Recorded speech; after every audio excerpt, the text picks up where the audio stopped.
Hello students, welcome back to our biology series. पिछले video में हमने डिस्कस किया था सेल का डिस्कवरी, सेल थ्योरी और type of cells, prokaryotic and eukaryotic cells. So अब चलते हैं हम सेल के अंदर और देखते हैं सेल ऑर्गेनेल्स को, वो क्या काम करते हैं, कैसे काम को मैनेज करते हैं। तो शुरू करते हैं हम पार्ट 2 हमारी बायोलॉजी सीरीज का।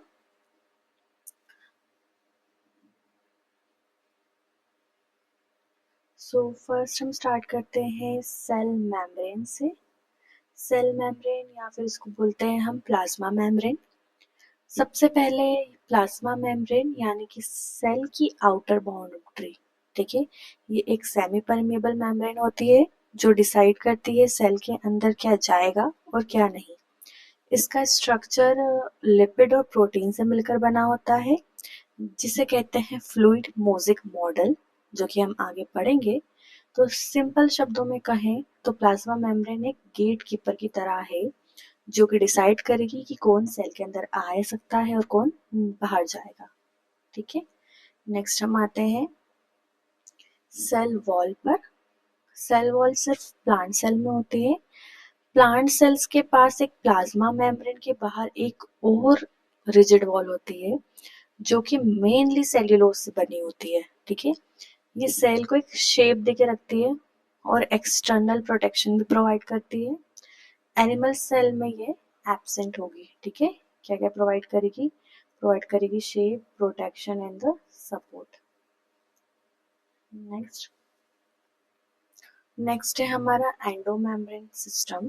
एंडोमेम्ब्रेन सिस्टम जो होता है, इसके अंदर सेल के कुछ ऑर्गेनिज्म या ऑर्गेनेल्स एक ग्रुप बनाते हैं जिसे कहते हैं एंडोमेम्ब्रेन सिस्टम। इसमें endoplasmic reticulum, Golgi apparatus, lysosomes and vacuoles आते हैं। तो अब इनको एक एक करके हम समझेंगे।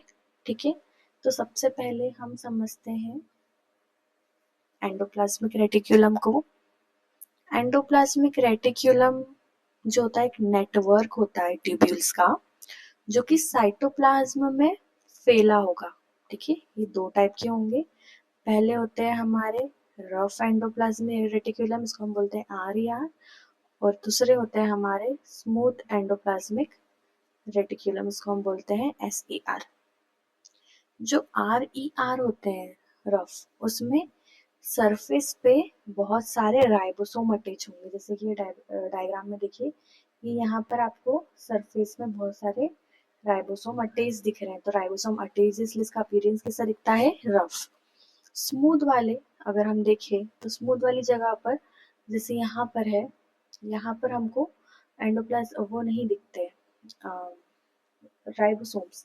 सो वो जो सरफेस एकदम स्मूथ दिखेगी। ठीक है, मेनली रफ वाले का काम ये होता है कि वो प्रोटीन सिंथेसिस करेगा। स्मूथ वाले का काम ये होता है कि वो लिपिड सिंथेसिस एंड डिटॉक्सिफिकेशन में आपको हेल्प करता है। देन नेक्स्ट है हमारा गोल्जी एपरेटस। गोल्जी एपरेटस को हम गोल्जी कॉम्प्लेक्स भी बोलते हैं। ये एक पैकेजिंग और डिस्पैच सेंटर जैसा काम करता है।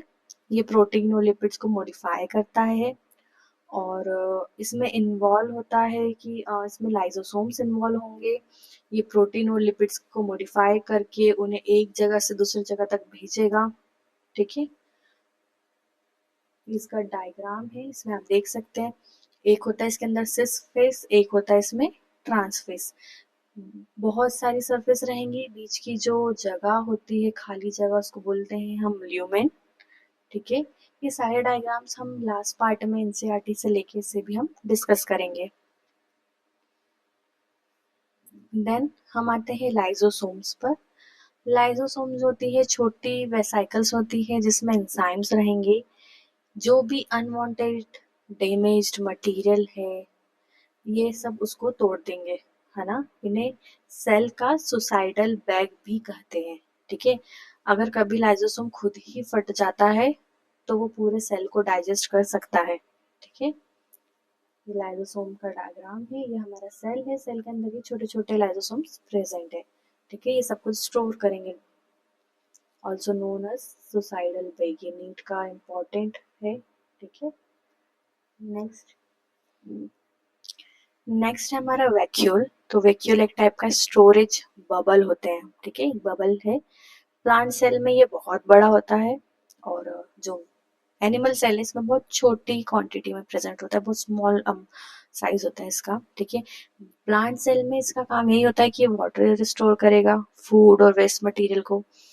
एनिमल सेल में या तो होगा तो बहुत छोटा होगा या फिर एब्सेंट होगा, ठीक है। टर्जिडिटी ये हम आगे पढ़ेंगे क्या होती है। नेक्स्ट है हमारे प्लास्टिड्स। प्लास्टिड्स जो होते हैं जो कि सिर्फ प्लांट सेल में प्रेजेंट होते हैं। प्लास्टिड तीन टाइप के रहेंगे हमारे पास, है ना। डबल मेम्ब्रेन बॉन्ड ऑर्गेनल्स होते हैं, इसमें अंदर कितनी मेम्ब्रेन होगी, डबल। तीन टाइप कौन कौन से हैं, पहला है chloroplast, then chromoplast and the third one is leucoplast. Chloroplast में क्लोरोफिल है, ठीक है, जो क्या करता है, फोटोसिंथेसिस। देन क्रोमोप्लास्ट जो होता है कलरफुल पिगमेंट से, जिसमें है ना, जैसे कि कैरेटिनॉइड्स रहेंगे इसके अंदर एग्जाम्पल।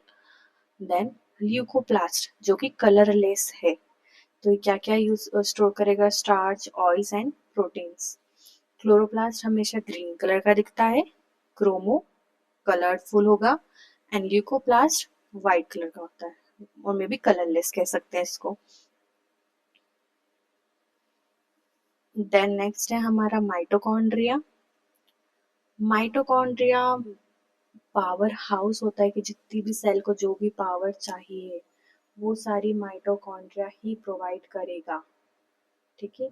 सो ये याद रखिएगा कि जितनी भी पावर सेल को चाहिए होती है वो माइटोकॉन्ड्रिया प्रोवाइड करता है, इसलिए इसको बोलते हैं हम पावर हाउस, ठीक है। Now double membrane bond organelle है, सेम वही। आउटर मेम्ब्रेन जो होती है उसकी स्मूथ रहेगी, इनर मेम्ब्रेन जो होती है फोल्डेड रहती है और एक क्रिस्टा बनाती है, फोल्डेड स्ट्रक्चर को बोलते हैं क्रिस्टे। मैट्रिक्स होता है इसके अंदर, जिसके मैट्रिक्स मतलब इसके अंदर एक फ्लूइड भरा होगा, उसके अंदर होगा डीएनए, राइबोसोम्स, एंजाइम होते हैं। माइटोकॉन्ड्रिया एक ऐसा ऑर्गेनेल है जिसके पास खुद का एक सेमी ऑटोनोमस डीएनए होता है, अपना खुद का, और राइबोसोम भी है ना। इसका मतलब ये खुद ही कुछ प्रोटीन्स अपने आप से बना सकता है, इसे डायरेक्ट न्यूक्लियस से हेल्प लेने की जरूरत नहीं है। ये क्या करता है, फूड एनर्जी जो भी हम खाते हैं उसको कन्वर्ट कर देता है एटीपी में, किसके थ्रू, रेस्पिरेशन की प्रोसेस के थ्रू। Now ribosomes. राइबोसोम्स को बोलते हैं protein factory, so always remember mitochondria power house, ribosome protein factory. Ribosome छोटे छोटे ग्रेन्युलर स्ट्रक्चर्स होंगे जो कि प्रोटीन सिंथेसिस के लिए रिस्पॉन्सिबल होंगे।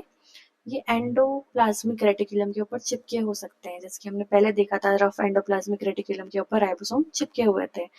और कभी कभी ये फ्री में भी मिलते हैं, सेल के अंदर फ्रीली पड़े होते हैं। राइबोसोम के टाइप होते हैं अलग अलग, ठीक है, 70S 80S, है ना, और उसकी भी सब यूनिट्स होती है। अगर हम प्रोकैरियोटिक्स में देखें तो 70S होते हैं, एंड यूकैरियोटिक्स में 80S होते हैं, ठीक है। सब यूनिट्स रहेंगी 60S 40S, ठीक है। इनका मेनली काम ही होता है कि ये प्रोटीन सिंथेसिस करे। ये राइबोसोम का डायग्राम है, दो यूनिट रहेगी, एक लार्ज सब यूनिट होती है, एक स्मॉल सब यूनिट होती है। दोनों का डायमेंशन अलग अलग होगा, जैसे 60S लार्ज हो गई, 40S स्मॉल हो गई। देन न्यूक्लियस, ये पूरा कंट्रोल सेंटर होता है, इसे आप बोल सकते हो कि ये ब्रेन है सेल का, ठीक है।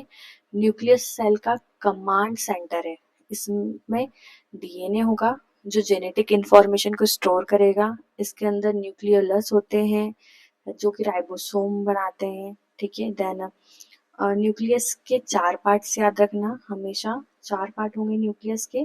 पहली होती है हमारी एनवेलप मेम्ब्रेन, ठीक है। सेकेंड होते हैं न्यूक्लियर पोर्स, ठीक है। न्यूक्लियर पोर्स होंगे, पहले nuclear envelope, second nuclear pores, third होता है न्यूक्लियोप्लाज्म, और थर्ड होता है हम फोर्थ होता है हमारा क्रोमेटीन, ठीक है। तो चार चीजें हैं, nuclear envelope, nuclear pores, nucleoplasm and chromatin, ठीक है। न्यूक्लियर मेम्ब्रेन न्यूक्लियर पोर्स को सराउंड करेगी। न्यूक्लियोप्लाज्म के अंदर क्रोमेटिन मटेरियल्स होगा। क्रोमेटिन मटेरियल्स मेनली क्या होते हैं? डीएनए, प्रोटीन, ठीक है। जो सेलुलर एक्टिविटीज है सारी वो कंट्रोल करेगा हमारा nucleus. Then centrosome and centrioles.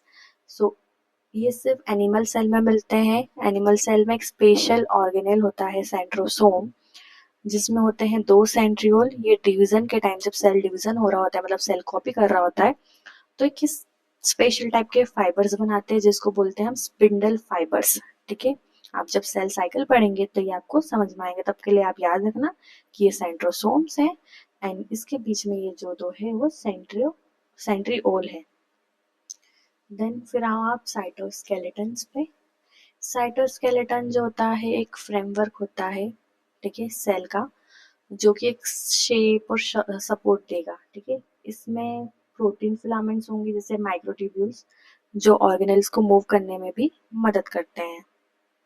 ठीक है, ये आपका साइटोस्केलेटन का डायग्राम है।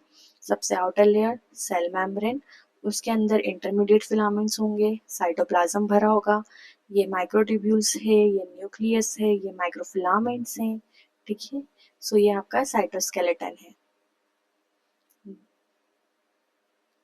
ओके, सो आज के इस पार्ट में हम सेल के अंदर के ऑर्गेनल्स को डिटेल में समझा है और हर ऑर्गेनल्स का स्पेशल फंक्शन और इंट्रोडक्टरी पार्ट मैंने आपको बता दिया है कि पूरा मिलकर कैसे सेल को मैनेज करते हैं। सबका अपना अपना पार्ट क्या है। अगले पार्ट में हम प्रोकैरियोटिक और यूकैरियोटिक का डिफरेंस देखेंगे, स्ट्रक्चर देखेंगे कि टिपिकल यूकैरियोटिक सेल कैसा होता है। मैं आपको डायग्राम के थ्रू समझाऊंगी, स्पेशली एनसीईआरटी के डायग्राम के थ्रू। और आपको जो भी नीट पॉइंट ऑफ व्यू से जो भी डायग्राम्स, जो भी क्वेश्चंस आते हैं वो नेक्स्ट पार्ट में हम कवर करेंगे। तो सब्सक्राइब करना मत भूलें और बेल आइकन को ज़रूर दबाएं। हम मिलते हैं नेक्स्ट वीडियो में।